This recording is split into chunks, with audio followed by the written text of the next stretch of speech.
Hello, and welcome to Family Folktales from the Nashville Public Library. I'm Susan Poulter, a librarian at the main library. Today's story is Bluebeard, from Andrew Lang's Blue Fairy Book.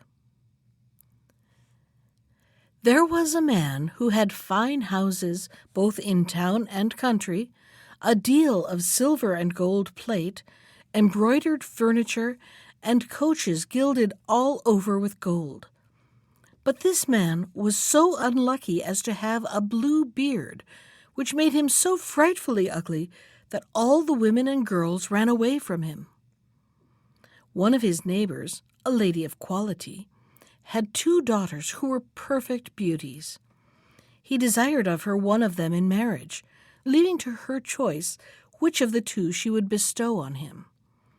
They would neither of them have him, and sent him backward and forward from one another, not being able to bear the thought of marrying a man who had a blue beard, and what besides gave them disgust and aversion was his having already been married to several wives, and nobody ever knew what became of them. Bluebeard, to engage their affection, took them with the lady their mother and 3 or 4 ladies of their acquaintance, with other young people of the neighborhood, to one of his country seats, where they stayed a whole week. There was nothing then to be seen but parties of pleasure, hunting, fishing, dancing, mirth, and feasting. Nobody went to bed, but all passed the night in rallying and joking with each other. In short, everything succeeded so well that the youngest daughter began to think the master of the house not to have a beard so very blue, and that he was a mighty civil gentleman. As soon as they returned home, the marriage was concluded. About a month afterward, Bluebeard told his wife that he was obliged to take a country journey for 6 weeks at least, about affairs of very great consequence, desiring her to divert herself in his absence, to send for her friends and acquaintances, to carry them into the country, if she pleased, and to make good cheer wherever she was. Here, said he, are the keys of the 2 great wardrobes, wherein I have my best furniture. These are of my silver and gold plate, which is not every day in use. These open my strong boxes, which hold my money, both gold and silver. These my caskets of jewels. And this is the master key to all my apartments. But this little one here, it is the key of the closet at the end of the great gallery on the ground floor. Open them all, go into all and every one of them, except that little closet which I forbid you, and forbid it in such a manner that, if you happen to open it, there is nothing but what you may expect from my just anger and resentment. She promised to observe very exactly whatever he had ordered, when he, after having embraced her, got into his coach and proceeded on his journey.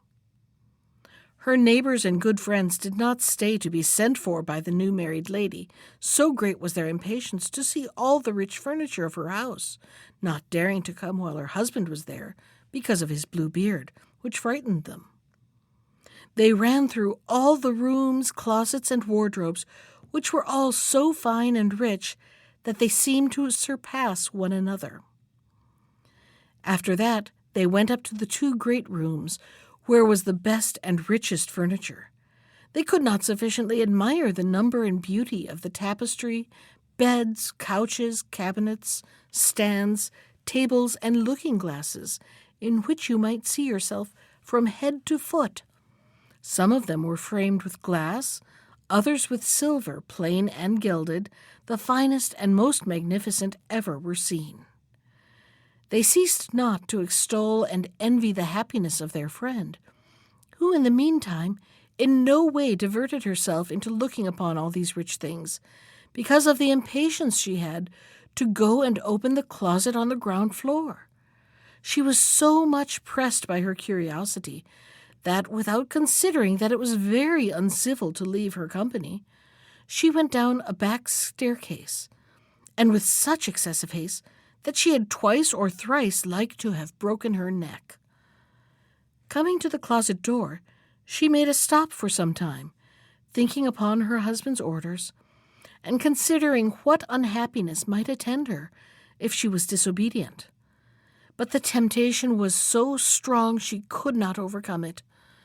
She then took the little key and opened it, trembling, but could not at first see anything plainly because the windows were shut. After some moments, she began to perceive that the floor was all covered over with clotted blood, on which lay the bodies of several dead women ranged against the walls. These were all the wives whom Bluebeard had married and murdered, one after the other. She thought she should have died for fear, and the key, which she pulled out of the lock, fell out of her hand. After having somewhat recovered her surprise, she took up the key, locked the door, and went upstairs into her chamber to recover herself. But she could not, she was so much frightened. Having observed that the key of the closet was stained with blood, she tried 2 or 3 times to wipe it off, but the blood would not come out. In vain did she wash it, and even rub it with soap and sand. The blood still remained, for the key was magical, and she could never make it quite clean. When the blood was gone off from one side, it came again on the other. Bluebeard returned from his journey the same evening, and said he had received letters upon the road, informing him that the affair he was about was ended to his advantage. His wife did all she could to convince him she was extremely glad of his speedy return. Next morning he asked her for the keys, which she gave him, but with such a trembling hand that he easily guessed what had happened. "What," said he, "is not the key of my closet among the rest?" "I must certainly have left it above upon the table," said she. "Fail not to bring it to me presently," said Bluebeard. After several goings backward and forward, she was forced to bring him the key. Bluebeard, having very attentively considered it, said to his wife, "How comes this blood upon the key?"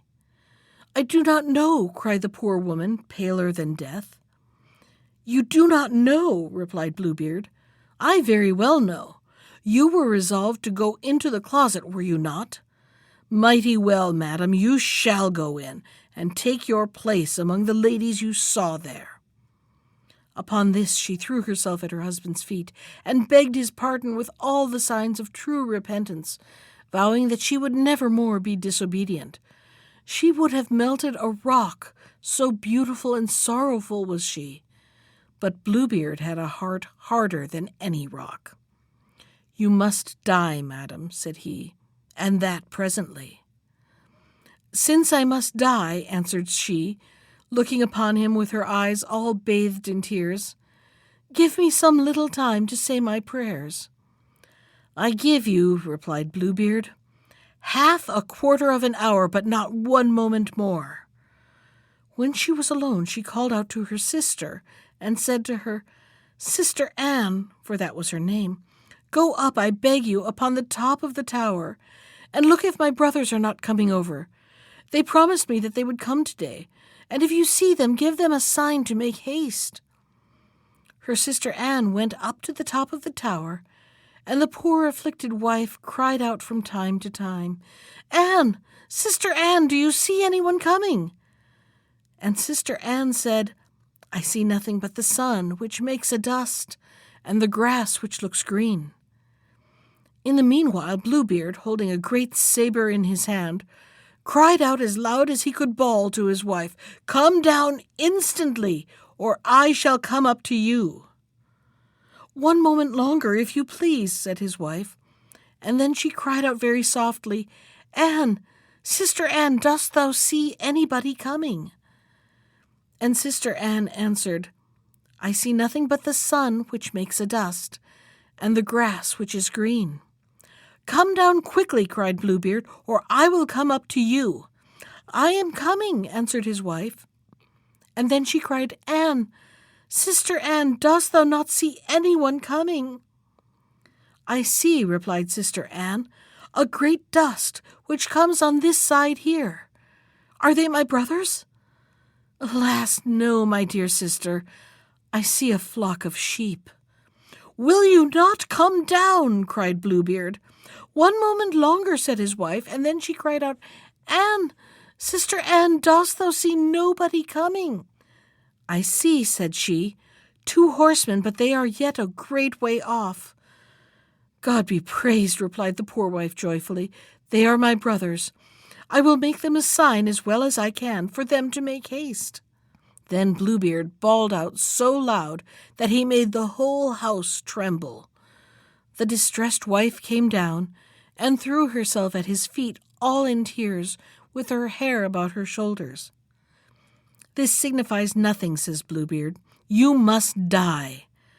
Then, taking hold of her hair with one hand and lifting up the sword with the other, he was going to take off her head. The poor lady, turning about to him and looking at him with dying eyes, desired him to afford her one little moment to recollect herself. No, no, said he, recommend thyself to God, and was just ready to strike. At this very instant there was such a loud knocking at the gate that Bluebeard made a sudden stop. The gate was opened, and presently entered 2 horsemen, who, drawing their swords, ran directly to Bluebeard. He knew them to be his wife's brothers, one a dragoon, the other a musketeer, so that he ran away immediately to save himself. But the 2 brothers pursued so close that they overtook him before he could get to the steps of the porch, when they ran their swords through his body and left him dead. The poor wife was almost as dead as her husband, and had not strength enough to rise and welcome her brothers. Bluebeard had no heirs, so his wife became mistress of all his estate. She made use of one part of it to marry her sister Anne to a young gentleman who had loved her a long while, another part to buy captain's commissions for her brothers, and the rest to marry herself to a very worthy gentleman who made her forget the ill time she had passed with Bluebeard. That was Bluebeard from Andrew Lang's Blue Fairy Book. Special thanks to Ginger Sands for our theme music. You can find more of Ginger's music at iTunes or on her website at www.gingersands.com. And if you'd like to comment on today's story, send me an email. I can be reached at susan.poulter, that's Poulter, @nashville.gov. Thanks for listening.